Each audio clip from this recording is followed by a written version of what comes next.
دیا voice channel کے پیارے ناظرین السلام علیکم۔ میرا کزن پڑھائی کے سلسلے میں گاؤں سے شہر ہمارے گھر رہنے آیا تھا اور ساتھ ساتھ بچوں کو ٹیوشن بھی پڑھاتا تھا۔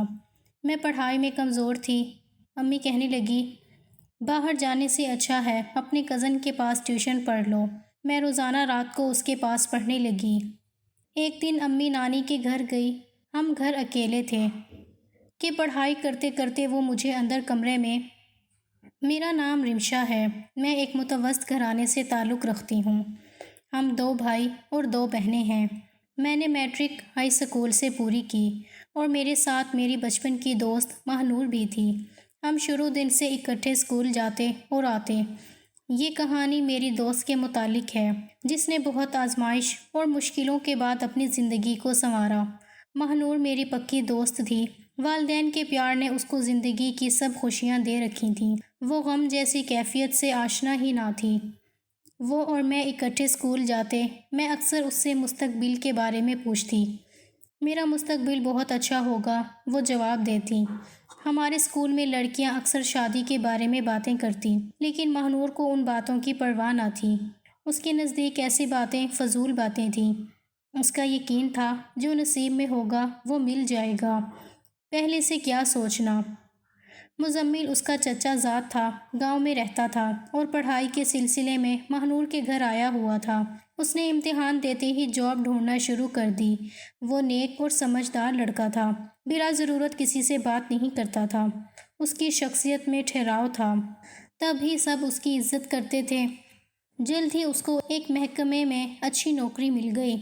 اس نے مکان کرائے پر لینا چاہا، لیکن ماہنور کے ابو نے اس کو منع کر دیا۔ کہا برخوردار جب اپنا گھر موجود ہے پھر کرائے پر رہنے کی کیا ضرورت ہے۔ یوں وہ مستقل ان کے گھر پر رہنے لگا۔ ماہنور کیمسٹری میں کمزور تھی، اسے فارمولے یاد ہی نہ ہوتے تھے، جبکہ مزمل ایک اکیڈمی میں کیمسٹری پڑھا رہا تھا۔ ماہنور کی والدہ نے کہا تم کسی اور سے ٹیوشن پڑھنے کی بجائے مزمل سے پڑھ لیا کرو، اس طرح ٹیوٹر کی بھاری فیس بھی دینی نہیں پڑے گی۔ وہ گھر میں رہتا ہے، تمہیں ٹیوشن کے لیے گھر سے باہر کہیں جانا بھی نہ پڑے گا۔ مزمل تو کیمسٹری کا مرد تھا، اس کو بھلا اپنی کزن کو پڑھانے پر کیا اعتراض ہو سکتا۔ وہ خود ان کا احسان اتارنا چاہتا تھا۔ ماہنور کو فارغ وقت میں گھنٹے 1.5 گھنٹے پڑھانے لگا۔ اس کے خیالات اپنی کزن کے لیے شفاف تھے، اپنے کام سے کام رکھتا تھا۔ ماہنور کو وہ اپنے خاندان کی عزت سمجھتا تھا۔ ایک دن میں ان کے گھر گئی، دیکھا کہ آنٹی بازار سے کھیرنی سیٹ اور باتھ سیٹ لائی ہے۔ آنٹی یہ کس کے لیے ہے؟ میں نے پوچھا۔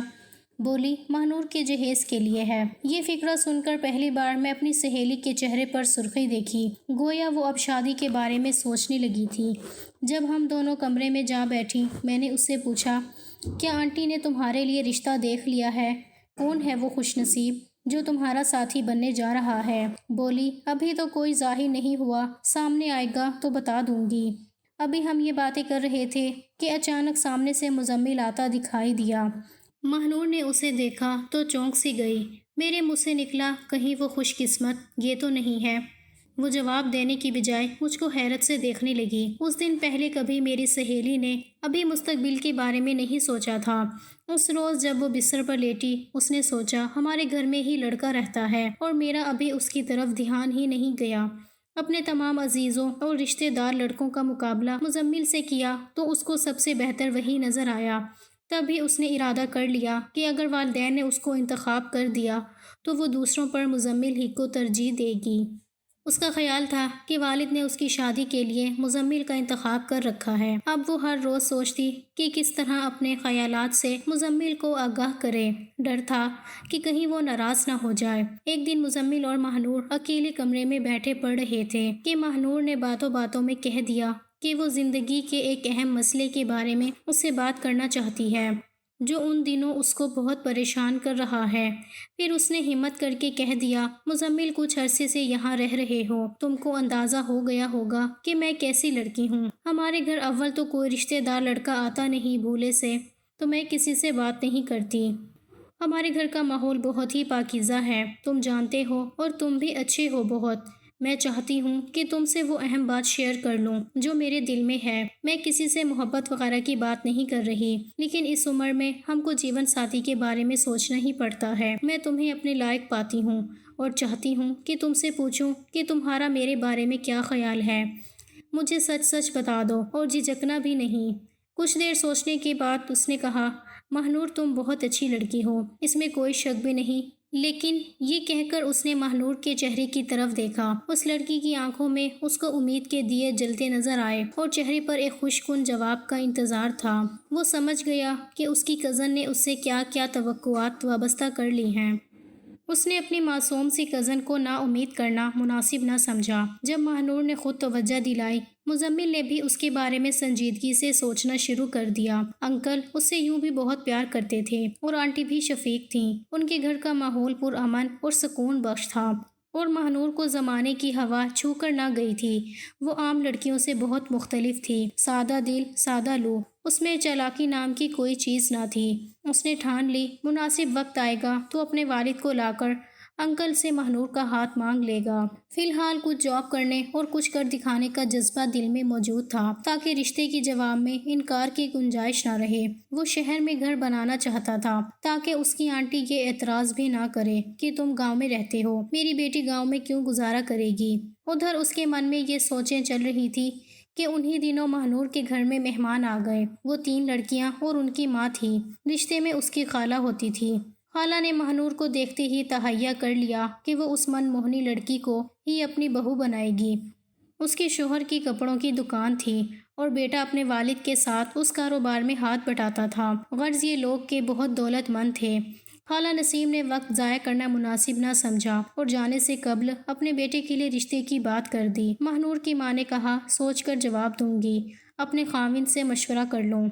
میں ابھی یہی ہوں، خاوند سے آج رات ہی مشورہ کر لو تاکہ میں فائنل جواب لے کر ہی چلی جاؤں۔ بار بار آنے جانے سے تم کو بھی زحمت ہوگی اور مجھے بھی سفر کرنا پڑے گا۔ اس عورت نے جیسے مہنور کو بہو بنانے کا تہیہ کر رکھا تھا۔ اس کے دباؤ میں آ کر آنٹی نے شوہر سے بات کی۔ وہ بولے، ابھی تو ہماری بیٹی پڑھ رہی ہے، ابھی اس کے رشتے کی کیا جلدی ہے۔ وہ بولی، رشتہ برا نہیں ہے، نسیم میری سگی خالہ کی بیٹی ہے اور یہ دیکھے بھلے لوگ ہیں۔ مجھے تو یہ رشتہ پسند ہے۔ لڑکا اکلوتا اور باپ کی ہر شے کا وہی مالک ہے۔ اگر تم کو یہ رشتہ پسند ہے تو جیسے چاہے کر لو۔ وہ بیوی کی طبیعت سے واقف تھا، کہنے لگا، تم نے فیصلہ تو خود ہی کر لیا ہے، اب مجھ سے کیا پوچھتی ہو۔ میاں کا جواب سن کر آنٹی نے بہو کو ہاں کر دی۔ مزمل اس معاملے سے بے خبر تھا، اپنے خواب بناتا رہا۔ وہ روزانہ دفتر جاتا اور 1 ماہ بعد جب تنخواہ ملتی وہ ایک ایک پائی خرچ نہ کرتا۔ تمام تنخواہ آنٹی کو لا کر دیتا کہ وہ جمع کر دی جائے۔ دراصل وہ تمام رقم اپنی شادی کی خریداری پر خرچ کرنا چاہتا تھا۔ وہ ڈیوٹی سے لوٹتا تو مہنور اس کی منتظر ہوتی، جلدی سے کھانا گرم کر کے دیتی۔ کچھ دنوں بعد نسیم خالہ پھر آ گئی، کہنے لگی، بہن میں تو اپنی مہنور کو انگوٹھی پہنا کر ہی جاؤں گی۔ 2-3 دن منتیں کرنے کے بعد اس نے اپنی بات منوا لی۔ مہنور کو پتہ چلا تو ماں سے بولی، مجھ سے پوچھ لیا تو ہوتا، چپ رہو، منہ مت کھولنا، خالہ نسیم سن لے گی۔ ہمارے یہاں لڑکیوں سے نہیں پوچھا جاتا، تم کو اچھے برے کی کیا سمجھ ہے، ہم جو کریں گے صحیح کریں گے۔ اسی روز شام کو مہنور کی منگنی ہوئی تھی۔ گزشتہ رات ہی منگنی کی تیاریاں مکمل ہو گئیں۔ خالہ نسیم پیسے والی تھی، جا کر بازار سے تمام سامان خرید لیا۔ مہنور کو دلہن کی طرح سجایا گیا۔ محلے کی تمام سہیلیاں اس کے گرد جمع ہو گئیں۔ مزمل دفتر سے آیا تو گھر کا نقشہ ہی اور تھا۔ اس نے پوچھا، تائی یہ سب کیا ہے؟ وہ بولی، بیٹے مہنور کی منگنی ہو رہی ہے، سب کچھ جلدی میں ہوا تو ان کو بتا نہ سکی۔ نسیم بہن کی بیٹے سے کر رہی تھی کہ ابھی کے ابھی ہی منگنی کرنی ہے کیونکہ انہوں نے کل واپس لوٹ جانا تھا۔ مزمل نے منگنی کا لفظ سنا تو اس کا جسم سن ہو گیا، اس کی تمام امیدیں خاک میں مل گئیں۔ مہنور کی نظر جب مزمل پر پڑی اس نے زور زور سے رونا شروع کر دیا۔ سوچ بھی نہیں سکتی تھی یہ دن دیکھنا ہوگا۔ مہنور کے رونے کی آواز سن کر مزمل کو اندازہ ہو گیا اس کی بے بسی کا۔ وہ مردہ قدموں سے اپنے کمرے میں چلا گیا اور سر پکڑ کر بیٹھ گیا۔ مہنور کو چین نہ آ رہا تھا۔ وہ اسی حالت میں اس کے پاس پہنچی اور بولی، میری بات سنو، یہ سب مجھ سے پوچھے بغیر ہو رہا ہے۔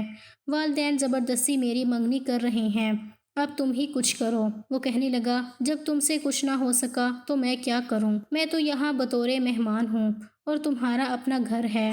میرے دل میں اپنا خیال بھی تم نے ہی ڈالا تھا، اگر جرت نہیں تھی تو اتنی باتیں نہیں کرنی تھیں۔ اب جیسا بھی ہو رہا ہے ٹھیک سمجھ کر قبول کر لو اور خود کو سنبھال لو۔ یہ کہہ کر اس نے اپنا بیگ اٹھایا اور چلا گیا۔ مہنور کی امید ٹوٹ گئی۔ اس نے رو دھو کر منگنی کی انگوٹھی پہن لی۔ اس کے بعد مزمل نے کرائے کے مکان تلاش کر لیا اور اکیلے ہی رہنے لگا۔ پاس کوئی بھی ہمدرد نہ تھا کیونکہ ان دنوں وہ اپنی ذات سے بالکل بیگانہ ہو گیا تھا۔ میلے کپڑوں میں دفتر چلا جاتا اور کبھی ہوائی چپل پہن کر جوتے تک پہننے کا حوصلہ نہ تھا۔ رفتہ رفتہ وہ کم کھانے کی وجہ سے گھلنے لگا۔ اسے بخار رہنے لگا۔ ایک دن تیز بخار تھا۔ جب بخار اترا تو زبان میں لغنت پیدا ہو گئی۔ اب وہ اپنا وجود نہیں سنبھال سکتا تھا۔ اس کے اعصابی نظام میں کچھ گڑبڑ واقع ہو گئی تھی۔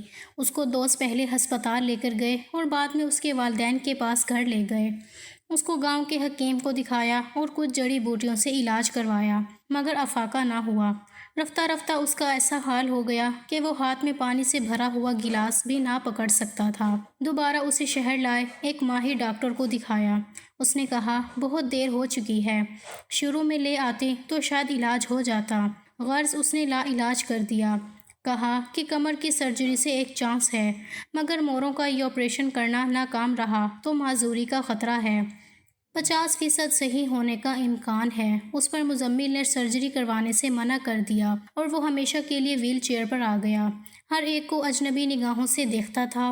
مہنور کو کچھ پتہ نہ تھا کہ مزمل کی کیا حالت ہے۔ وہ کبھی گاؤں گئی ہی نہیں تھی اور نہ جا سکتی تھی۔ البتہ اس کے ابو جاتے تھے اور بھتیجے کو دیکھ آتے تھے مگر وہ گھر میں کسی سے اپنے بھتیجے کی بیماری کا تذکرہ نہیں کرتے تھے۔ منگنی کے کچھ ماہ بعد شادی کا سلسلہ شروع ہو گیا۔ ادھر مہنور کی شادی کی شہنائیاں بج رہی تھیں، ادھر مزمل کی بیماری میں پیچیدگیاں بڑھ رہی تھیں۔ تاہم وہ چپ رہتا تھا جیسے کسی نے اس کے لبوں پر تالا لگا دیا ہو۔ شادی کا دن آ گیا۔ مہنور دلہن بن گئی۔ اس کے چہرے پر خوشی نہ تھی۔ سجا ہوا چہرہ اجڑا لگ رہا تھا۔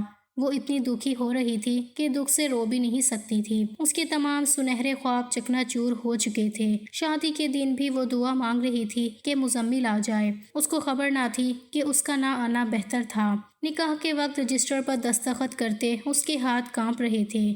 میری عزیز جان سہیلی کسی اور کی دلہن بن کر بیاہ کر اپنے گھر چلی گئی۔ وہ اب خاموش خاموش رہتی تھی کیونکہ اس کے ذہن میں مزمل کی تصویر جم گئی تھی۔ اس کا دلہا دیکھنے میں بس ٹھیک تھا مگر اچھا آدمی نہ تھا۔ کسی اور کا نقصان نہ کرتا تھا مگر اپنی بری عادتوں سے خود کو نقصان ضرور دیتا تھا۔ وہ مہنور کے ساتھ تو ٹھیک رہتا تھا مگر اس کی اپنی ایک پرسنل زندگی تھی جس کی وجہ سے بیوی نظر انداز ہوتی تھی۔ دولت کافی تھی اور وہ بغیر دوستوں کے رہ نہیں سکتا تھا۔ دولت بھی بغیر محنت کے اسے مل گئی تھی۔ وہ عیش و عشرت کی محفلوں کا رسیا تھا۔ عمر میں بھی مہنور سے 10 برس بڑا تھا۔ ماں اس کو سمجھاتی مگر وہ ان مشاغل کا اس قدر عادی ہو چکا تھا کہ اگر خود کو روکتا بھی تھا تو قدم نہیں رکتے تھے۔ کسی روز نہ جانے کیسے عہد کر لیا تبھی دوست بلانے آ گئے۔ اس کی یہ عادت بھی درگزر ہو گئی کہ وہ رات کو دیر سے آنے کے سوا مہنور کو اور کوئی تکلیف نہیں دیتا تھا۔ اس کے ساتھ سخت لہجے میں بات نہیں کرتا تھا۔ بیمار ہوتی تو ڈاکٹر کے پاس لے جاتا تھا۔ مائکے جانے سے بھی منع نہ کرتا، کوئی بدسلوکی بھی نہ کرتا۔ بس یہ چاہتا تھا کہ بیوی اس کی پرائیویٹ معاملے میں دخل نہ دے اور نہ ہی اس سے پوچھا کرے کہ تم رات کو کیوں دیر سے آتے ہو اور کہاں رہتے ہو۔ وہ بیوی کے دباؤ کے بغیر بالکل آزاد زندگی گزارے جیسے غیر شادی شدہ مرد زندگی گزارتے ہیں۔ اب اس کی طرف سے بھی گھر والوں کو پریشانی لاحق رہنے لگی کہ وہ آئے دن پولیس کا مطلوب رہتا تھا۔ ماں باپ سوچتے ہیں آخر اس کی ایسی کیا سرگرمیاں ہیں کہ پولیس اس کا پوچھنے دروازے تک آ جاتی ہیں۔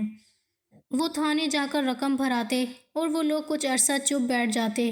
خدا جانے اس نے کس قسم کے مجرمانہ رابطے بڑھا لیے کہ جس کی وجہ سے پولیس گھر تک آ جاتی تھی۔ اس وجہ سے گھر والے پریشان رہنے لگے۔ ایک دن جب مہنور مائکے آئی کسی نے اس کو بتا دیا کہ مزمل کا اعصابی نظام ایک بار بہت تیز بخار کے بعد متاثر ہوا تو وہ اب تک ٹھیک نہیں ہو سکا ہے، اب ویل چیئر پر رہتا ہے۔ یہ سن کر میری دوست کو بہت صدمہ پہنچا۔ ایک طرف شوہر کی بے رخی کا دکھ، دوسری جانب مزمل کی بیماری کا سن کر اس کا سکون ختم ہو گیا اور اسے چپ لگ گئی۔ دن رات سوچتے رہنا اس کا معمول ہو گیا۔ وہ کسی بات پر دلچسپی نہ لیتی تھی اور نہ کہیں آتی جاتی تھی۔ اس کی زندگی دیواروں تک محدود ہو کر رہ گئی، حتیٰ کہ مائکے میں بھی نہ آتی۔ ایک رات 10 بجے جب وہ اپنے بستر پر دراز تھی اور اپنی زندگی کے بارے میں غور کر رہی تھی، اس نے دروازے پر دستک سنی۔ اس کے سسر دروازے پر گئے، سمجھ رہے تھے کہ بیٹا گھر آ گیا ہے، مگر اس کا بیٹا آج گھر تو معمول سے جلدی آ گیا تھا، مگر اپنے قدموں پر نہیں آیا تھا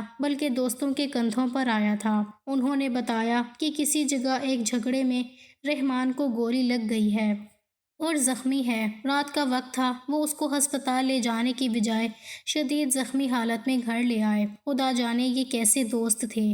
وہ اس کے بے جان جسم کو بوڑھے باپ کے ہاتھوں میں تھما کر چلے گئے۔ رحمان کی نبض ڈوب رہی تھی، جسم سے کافی خون بہہ چکا تھا۔ گھر میں کھلبلی مچ گئی۔ باپ نے مدد کے لیے پڑوسی کو آواز دی۔ وہ سب مل کر اس کو گاڑی میں ڈال کر ہسپتال لے چلے، لیکن راستے میں رحمان نے دم توڑ دیا۔ ہسپتال تک جانے کی نوبت ہی نہ آئی۔ باپ تو کمر کو پکڑ کر دیوار کے ساتھ لگ گیا۔ رحمان اس کا اکلوتا لخت جگر تھا۔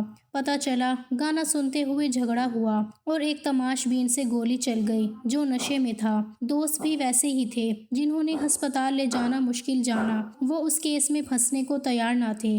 سو اس کی دوستی ایسے ہی لوگوں سے ہوتی ہے جو وفا اور لحاظ سے خالی ہوتے ہیں۔ مہنور پہلے ہی اداس تھی، اب تو نیم پاگل ہو گئی۔ وہ اجڑ کر باپ کے گھر پر آ گئی۔ آج ماں پچھتا رہی تھی کہ اس نے 2 دلوں کو ہی نہیں 3 گھروں کو اجاڑ دیا تھا۔ آنٹی اب پچھتا رہی تھیں کہ ان سے کتنی بھول ہو گئی۔ نسیم سے رشتہ ضرور تھا، لیکن اس کے لڑکے کے بارے میں تحقیق نہ کی۔ کم از کم رحمان کے بارے میں کچھ معلوم کر لیا ہوتا۔ بہن کی محبت میں آنکھیں بند کر کے بیٹی کو تباہ کی آگ میں جھونک دیا۔ اب بیٹی دکھی تھی تو ان کا دل بھی خوش نہ تھا۔ مہنور کافی عرصہ تنہا رہی، پھر گھر میں بیمار پڑی رہتی۔ ماں باپ اس کو ملازمت کرنے کی اجازت بھی نہ دیتے تھے۔ میں ایک روز اس کے گھر گئی تو اس کی حالت مجھ سے دیکھی نہ گئی۔